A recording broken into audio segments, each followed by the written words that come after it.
رغم التعادل ما زال الأهلي في الصدارة برصيد 69 نقطة، بفارق نقطتين عن بيراميدز الوصيف الذي خاض 4 مباريات أكثر من القلعة الحمراء.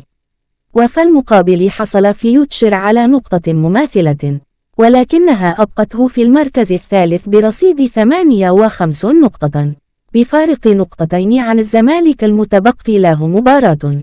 ترتيب الدوري المصري 2022 إلى 2023: الأهلي 69 نقطة، بيراميدز 67 نقطة، فيوتشر 58 نقطة، الزمالك 56 نقطة، المصري 44 نقطة، المقاولون العرب 43 نقطة، إنبي 42 نقطة، الاتحاد 42 نقطة، فاركو 41 نقطة، سموحة 36 نقطة.